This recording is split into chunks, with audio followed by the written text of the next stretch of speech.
Okay, so let's take a look at the next one here. A student titrates an unknown weak monoprotic acid with a standard solution of KOH and draws a titration curve.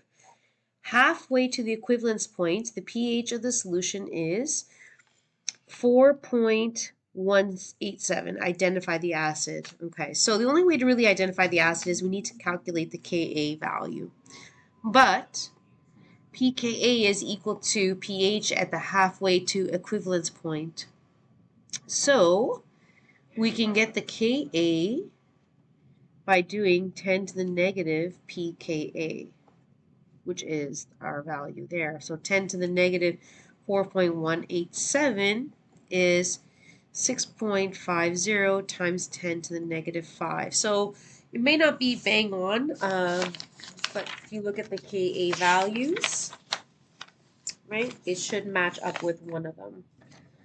So, yeah, so that looks like it's benzoic acid.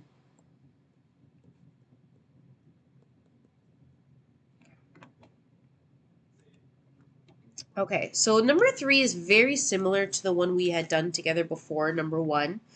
So it says here, a 20 ml sample of, we have a weak acid here, is being titrated with a strong base. What is the hydronium concentration that will exist in the flask at exactly halfway to equivalence point? Okay, so halfway to equivalence point is not bad because we know that the Ka value is equal to the hydronium concentration. That's what they're asking us for, right? So we would look up the Ka value for HNO2, which is 4.6 times 10 to the negative 4 moles per liter. Okay, so part B is a little bit more intensive here. So it says the equivalence point is reached when 18 mils of the basic solution has been added to the nitrous acid solution. Calculate the pH. Okay, so we have HNO2 plus NaOH makes water and NaNO2, right? Which we know this is going to hydrolyze. Even if we have equivalence point, which means our moles of acid, moles of base reacting are done, the product that's made here is going to undergo its own equilibrium, right, with water. So we would need a C2, again, as always. So for the acid, it would be 0.450 times 20 divided by, what would that be, 38, which is 0.2368. NaOH C2 is going to be 18 times 0.5 divided by 38, which is 0.2368. Oh yeah, it makes sense. It should be the same number. Okay, so these are reacting fully, right? There's nothing left over here, but we are making that on the product side. So now what happens is we have a weak base equilibrium happening with that conjugate base. So remember, if there's some of that weak acid left over, if we were not at equivalence point and there was some remaining, we would still have the weak acid equilibrium, right? And we saw that earlier too. If you have nothing and you just have the conjugate base, that's when you have, that's when you have the weak base equilibrium, right? So this is going to make HNO2 plus hydroxide. So the initial here is going to be 0.2368. We start with nothing. So this is minus x plus x plus x, x, x. Okay. So KB, we know is going to be x squared over 0.2368 minus x. We need the KB. I feel like that's the story of our life in this chapter. We need the KB. So if you look at the Ka, so it's Kw over the Ka for HNO2. Our Kb value here should be 2.174 times 10 to the negative 11. Okay, if you check 100 rule checks out. So our X, which is equal to our hydroxide, is 2.269 times 10 to the negative 6. Sorry, I know I'm going kind of fast, but It's very repetitive once you've done this a couple of times. I'm hoping that if you have questions about anything, obviously let me know in class. It's just I don't want to make this 10 parts to this video. So anyways, our POH is 5.644. We get the pH, we do 14 minus that. And what's our sig figs going on? Is it 4? Oh me, oh my. 3? 3 decimals? Okay, so this should be 8.356. Okay, so the most important thing, I mean, honestly, the biggest error I find is students forgetting to do the C2, okay, and then once the acid and base are equal, they think, oh, well, that's the end of it, it's pH of 7. But you have to remember that if one of the ions you're producing has its own equilibrium, that's going to happen. Okay, so this is the opposite. So instead of having a weak acid with a strong base, this is where you have a weak base being titrated with a strong acid. Okay, very, very similar. You still have a buffer region. Of course, it's just in a different area because we're not dealing with a weak acid, it's a weak base. And the equivalence point is, again, not at 7. It's actually going to be below 7 because the conjugate ion that's going to be produced here is going to be doing its own equilibrium with water once again. Okay, but the relationship is still true, except now with a base. So at the halfway point to equivalence, which is actually this point right here, your POH is equal to your pKb. And this is just essentially what it's saying, right? So it's not going to be at a pH of 7 because the cation present in the salt will undergo hydrolysis. So it's going to undergo equilibrium. Okay, so let's take a look at this. We have calculate the pH of a solution during a titration described above, so like the sample problem has it. 13 mils of an HCl is added to 25 mils of a weak base. So this is just beyond the halfway point.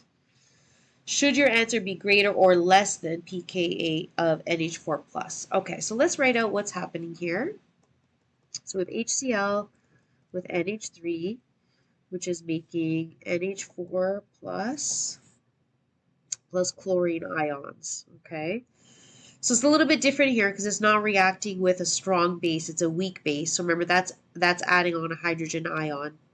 Similar process, it's just you have to remember when you're writing out the equation, it's not making water like how it did with the OH and H. Okay, so we still need our C2s, right? So this would be, just to remind you what we're doing here, 13 mils times 0.1 over, it'd be 13 plus 25, which is 38 mils. 0.03421. Your C2 here, right, would be our 25 times 0.1, again, divided by this time, of course, by 38, sorry, but we're multiplying by the 25. So C2 here is 0.06579, right? And we start off with no product. Okay, so we can see here that HCl is the limiting reactant, right? So we're going to subtract that. So there's going to be no HCl left.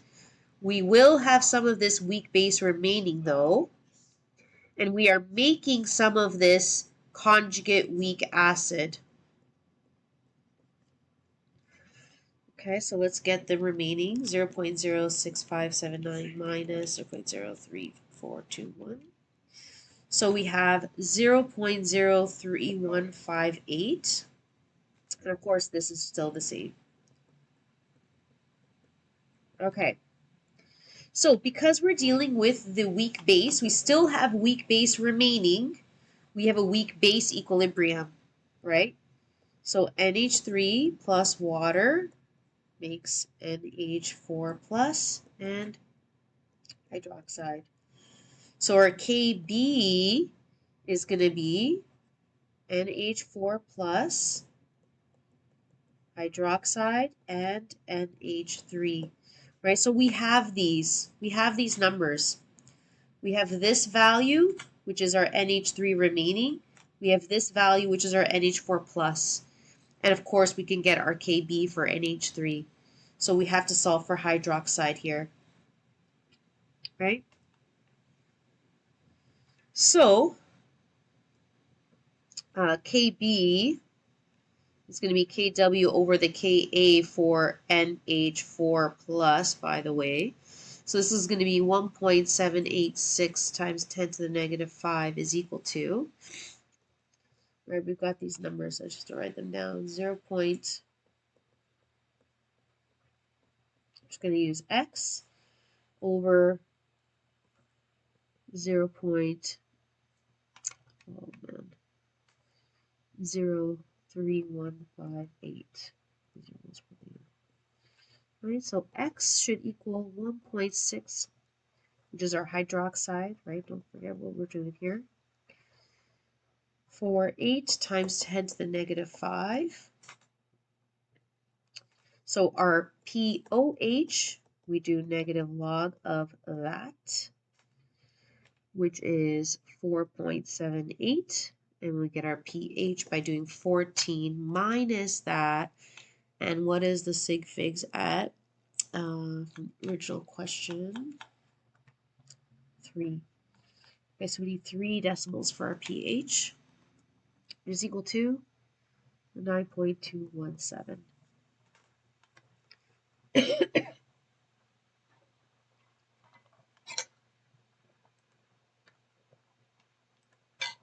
Okay, explain how titration curve for the weak base titrated by strong acid can be used to determine the Kb of the weak base. Okay, well, we know that halfway to equivalence point, our Kb is equal to our hydroxide, which means our pKb is equal to POH at that temperature. At that volume that's been added, right? So we can get the Kb as long as if we know what the POH is at the halfway to equivalence point. Okay, I think this is our last one. Oh my goodness, am I going to need another part? Probably. Calculate the pH of a solution. Producing a titration described above with 40 mils of 0.1 HCl is added to. So this is the exact same thing that we just did up there. Okay, the only difference is when you do the calculation with the moles, you're going to find that HCl is in excess. So actually that kind of changes the game. If you have a strong acid or strong base that's in excess, so what I mean by in excess, I mean like after you do the subtraction of like the two C2s, right? You subtract the C2s from each other. Right, let me go back here to explain for a second. So you know how here we subtracted and I had some of this NH3 remaining? So it's like imagine for a second I had HCl that's remaining. So actually when that happens, and the same thing happens if you have strong base in excess, like with the other type we did, there's no equilibrium. This thing is going to powerhouse through it all. So because this is strong, when you do your pH, you just do negative log of whatever hydrogen ions are in excess. Leftover concentration after neutralization occurs. Okay, so I'm going to leave this for you to do. And let me get the answer for you so you can check it later. Did I write one? So it should get a concentration of, I'm going to go right down to the wire. So what is this? 3. So we need 3 decimals, 1.638. Okay, so same thing if you have excess strong base, you would get the POH directly and then get the pH from that. Okay, we did it, everyone. We did it. Now it's good night. Bye.